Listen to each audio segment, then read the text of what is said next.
This is a production of WKNO Memphis. Production funding for this program is made possible in part by the WKNO Production Fund, the WKNO Endowment Fund, and by viewers like you. Thank you.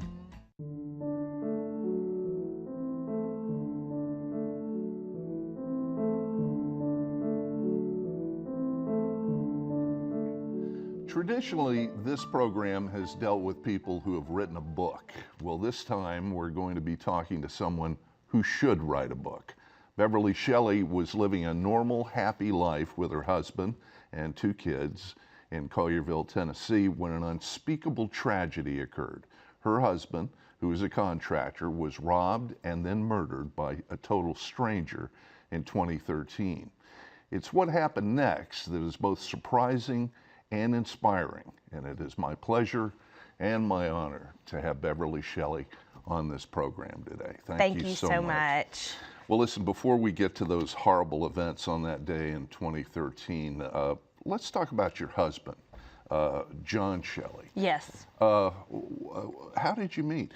Well, we went to Germantown High School together. He was a year underneath me, and we kind of hung out in the same circles, but didn't know each other very well. And then after I finished college at the University of Memphis, I went out to Keystone, Colorado with another mutual friend of ours, and ended up working out there. And JP and I just really connected and dated for about 3 months, and then got married in Las Vegas. So it was a really quick courtship. Yeah, a real whirlwind there. Yes. Yes. What kind of a guy was he? I mean, did he have a good sense of humor? Oh, he was such a funny guy. And my kids and I still just relive so many memories of so many times that we enjoyed together, and just the humorous things that he would say and that my children still remember. And thanks to technology, we still have lots of memories on our phones, on videos and photos. So we have lots of memories that we can. When you met him, when you met John, he was a sous chef, wasn't he? He was. He was working as a sous chef out in at Keystone, Colorado, and then so we both worked there for quite a while, and then we moved to Colorado Springs before we moved back to Memphis in 1995. Mm-hmm. So I was only out in Colorado for about a year. He was there, I think, a total of maybe 2 years or so, mm-hmm. and then we moved back to Memphis, and I went on to get my master's degree at Ole Miss, and so he did work a bit as a sous chef here in town, but he predominantly worked as a contractor from that time on. Well, initially, what were his dreams that he told you about? Well, although he was a native Memphian. He went to both PDS and then Farmington Elementary School in Germantown and Germantown High School. Mm-hmm. And he went on to Mississippi State, but he always had difficulty in school because he was dyslexic. Mm-hmm. And so he really just liked to work on things and fix things, whether it was a car or a four-wheeler or plumbing or electrical work, but he enjoyed cooking as well. But he just determined that hours of working as a chef weren't right for him and wouldn't be right for us together. So he went on to work as a contractor. And things were going well as with the job as a contractor? Yes, and his family, his grandparents started the Talo Glass Company here in Memphis, and they also started the Memphis Oral School for the Deaf. So he had always known about the glass business, and he did that with his father as well. But then he just connected with some friends who were doing rehab work in the investment property industry. Uh-huh. And so that's where he just really found his niche in Memphis. Calling, yes, right. Exactly. And you were working as a teacher, right? Yes, sir. I taught Spanish, and I was a librarian for Memphis City Schools. And I quit work back in 2006 when we had my son, who's now 8 years old. And so I quit at that time, and when I was off for 6 years until 2012 when I went back to work. I see. Now, it brings us to the fact that you have these wonderful children, and we have photographs of that right. People are seeing right now. everything was on track, wasn't it? It was, we really did have a wonderful life. My husband's father was dying of lung cancer back in the end of 2012. So I suggested to my husband that he quit his job because he was working just long hours with Reedy Investment Company, Reedy and Company here in town. And so I've suggested that I go back to work and he spend more time with his father and with our children. And he finally agreed to that. And I'm so glad that he did, because we live on an acre and he was able to do gardening. We got chickens. He was thinking about getting some bees. And he primarily did the stay-at-home dad jobs while I was working as a librarian at Southwind Elementary School in Memphis.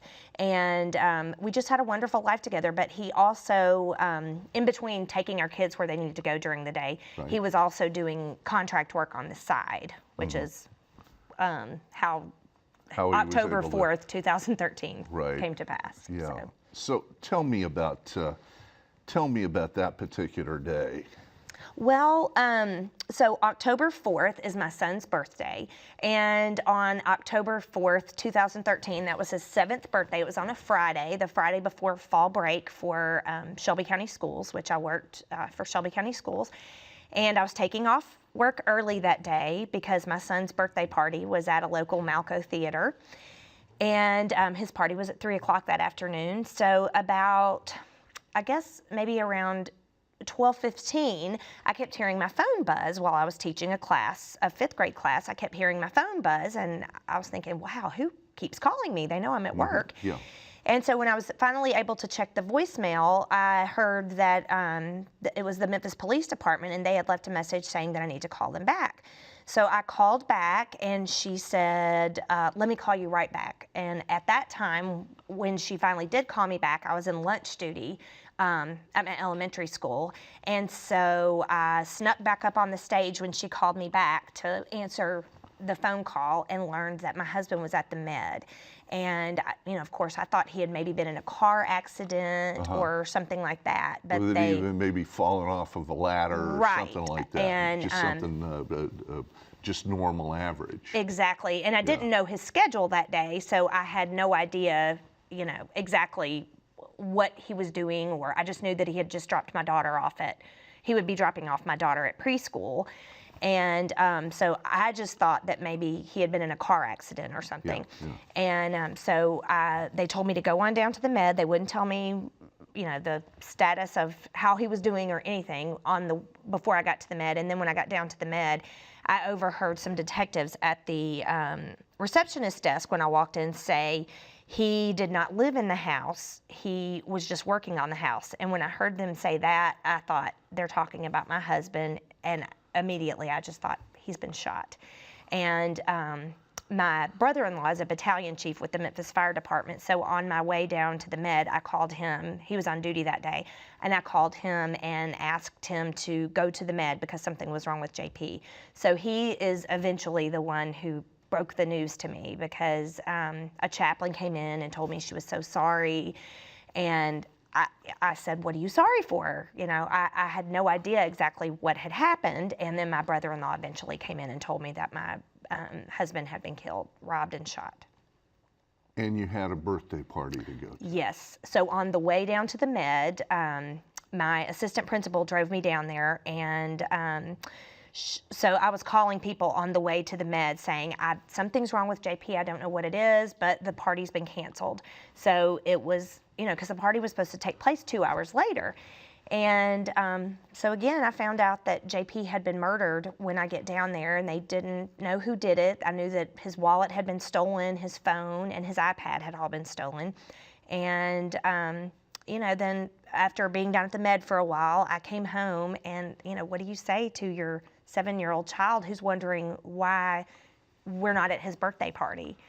And I just told him that Daddy had been in an accident, and my son and my daughter both thought that maybe Daddy had fallen off a ladder, although I eventually had to tell them exactly what happened. But, what do you say to someone and when their daddy's been murdered on their birthday? I mean, what a tragic occurrence. And you didn't even have time to react to it yourself, I would imagine. No, absolutely not, because I left work, found out at the Med that he had been killed, and after being there for a bit, talking to detectives and whatnot, then I went straight home to tell my children what had happened, because again, my son was expecting his birthday party. He had no idea why we weren't having a birthday party that afternoon.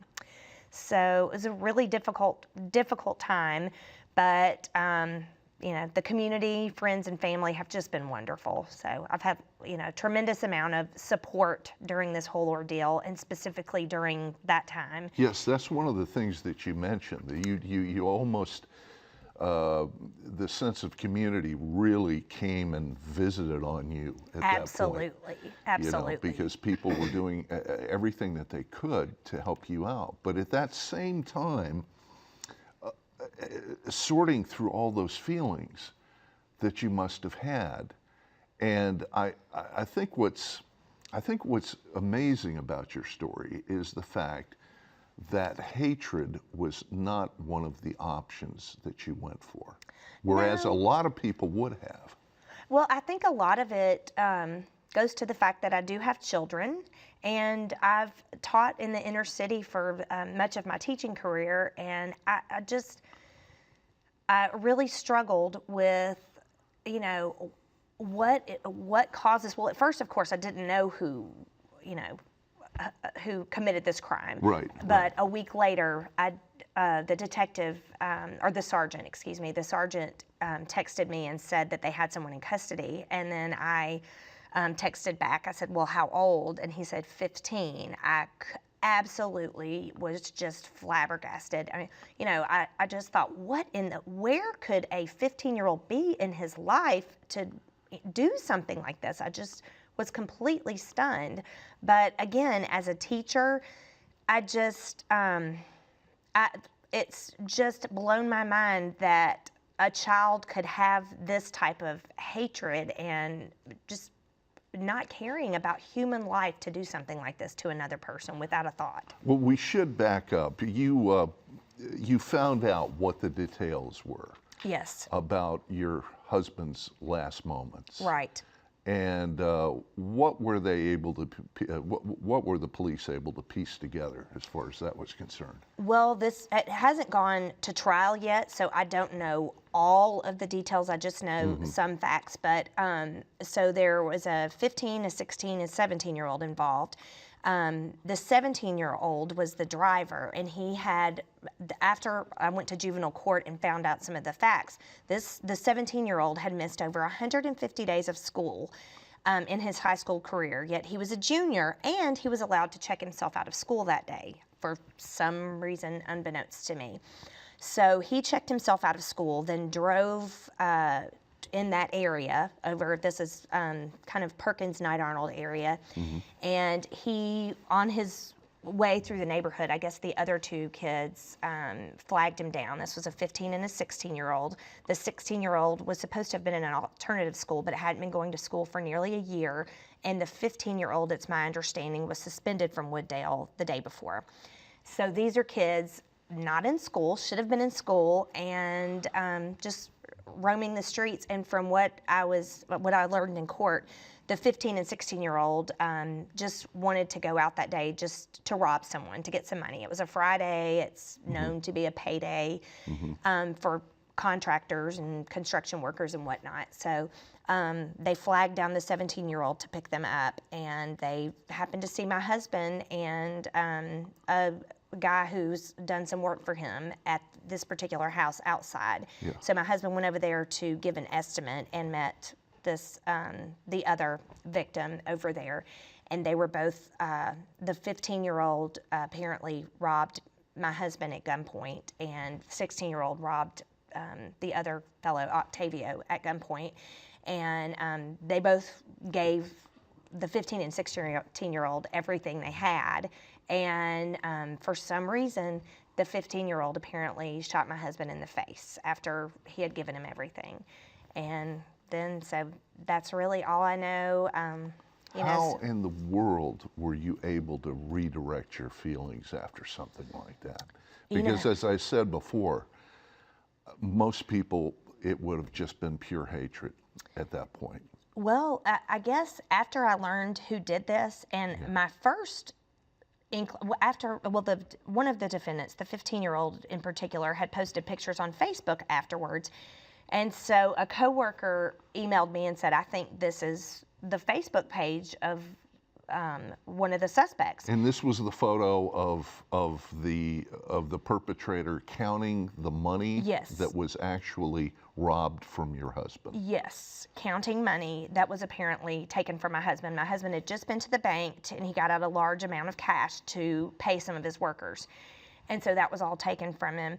And so, yes, and that picture, it just absolutely broke my heart because just knowing the final moments that my husband, experienced with these kids with orange bandanas wrapped around their faces, a gun pointed at his head, and I just knew. I mean, he just wanted to be with his children and with his wife, and it just really breaks my heart that those were his last minutes. And I know that if he had known they were even going to consider shooting him, he would have absolutely fought back.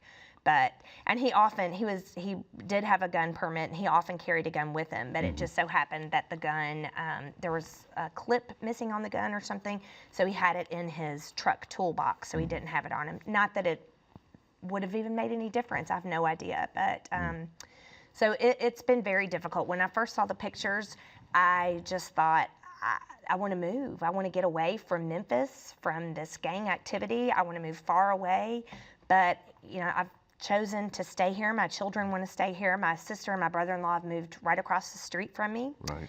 And you my didn't family's move, here. You didn't move. You chose to face those demons. Exactly. And when we come back, we're going to talk about how you were able to do that. We'll Yes, be sir. back in one moment.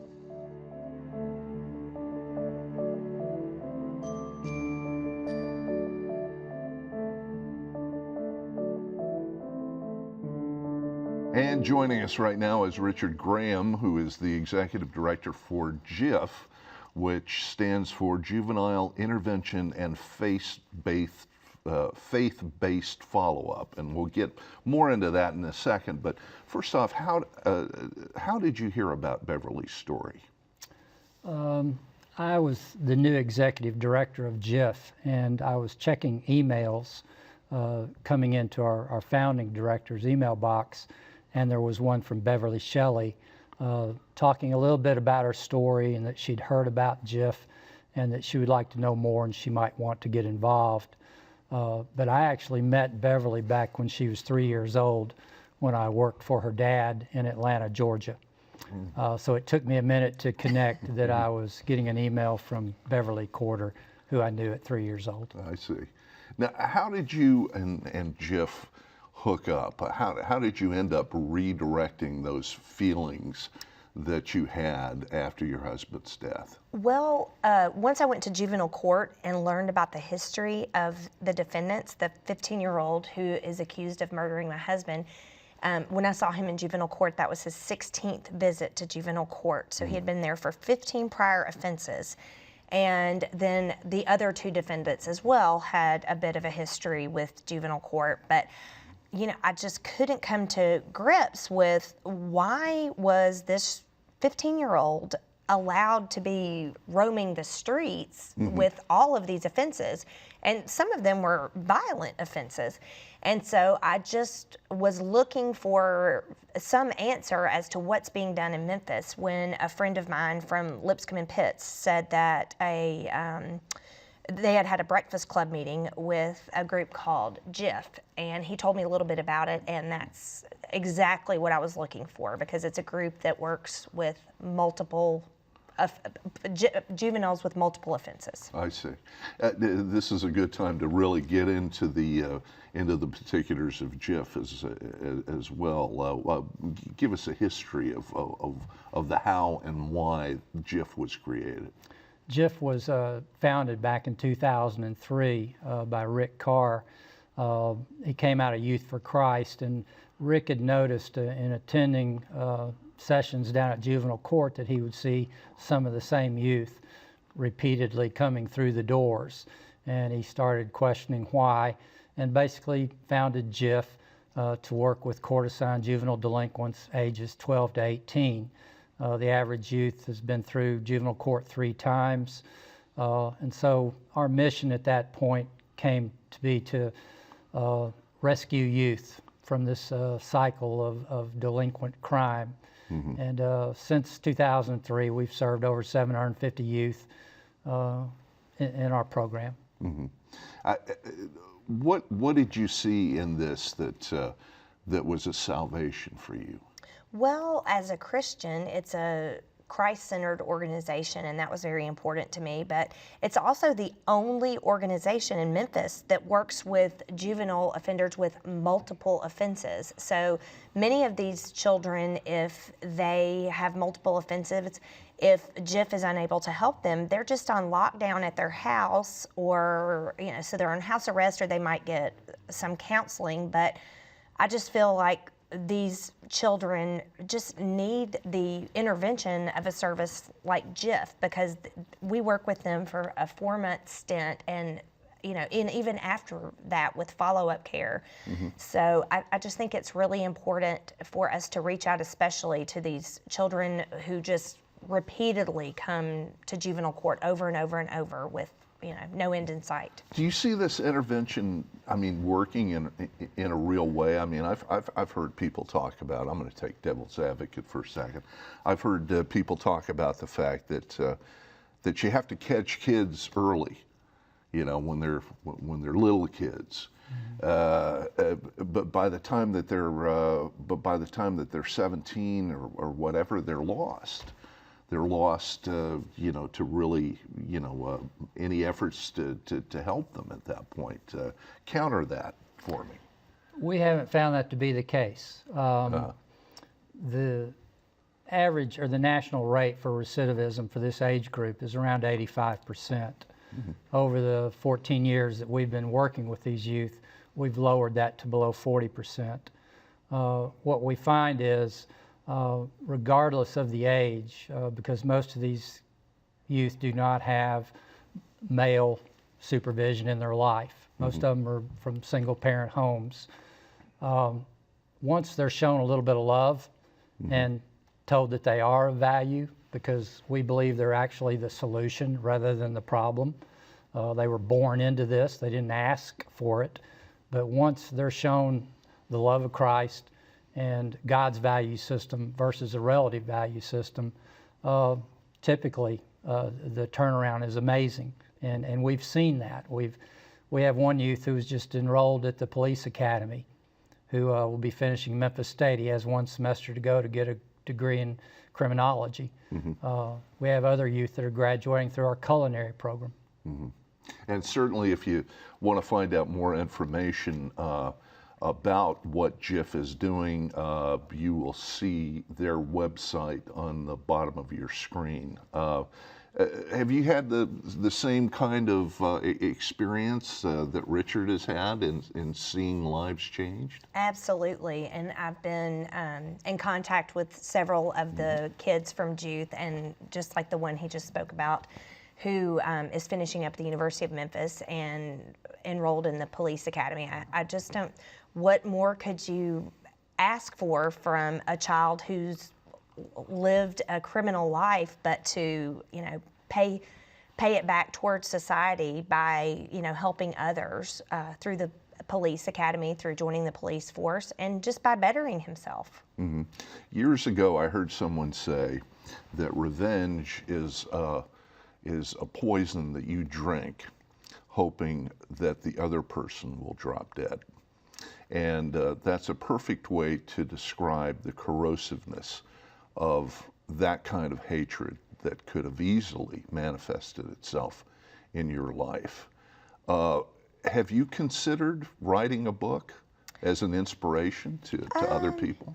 At this point, I haven't, but I'm just so busy. I teach Spanish part-time at my children's school, and between getting my kids where they need to be and their activities, I just really don't have a whole lot of free time to get much done. And then trying to cook. My husband was the most wonderful cook, and so now I'm tasked with getting so now meals you're on the teaching table every yourself. night, Yeah. which is very difficult. But so I haven't considered writing a book at this point, and who knows how this case will end. It still hasn't gone to trial. We anticipate that happening. I think the trial date's set for March 9th, but don't know if it will take place at that time. So right now we just go to court, generally right now every month, just to get an update, and we see the judge once a month at this point. At this point, you're focusing on a small number of juveniles, but what do you see as the future of Jeff? Well, just to frame it a little bit, every year on average there's 11,000 cases that come through juvenile court. Out of that, there's 4,000 cases that are aggravated assault or robberies, and within that 4,000 are 600 plus youth that are repetitively going through juvenile court. When JIF was founded and moved into our location at 254 South Lauderdale, it's the old Abe Scharf YMCA. We can service 300 youth in that facility. Right now we're servicing 100, 120. We just need more case mentors and transportation vans, and then we can be completely transformational in this community. All right. Well, Richard Graham, Executive Director for JIF, thank you for being with us. Beverly Shelley, thank you so much for telling us your story. Thank you so much. And thank you for joining us.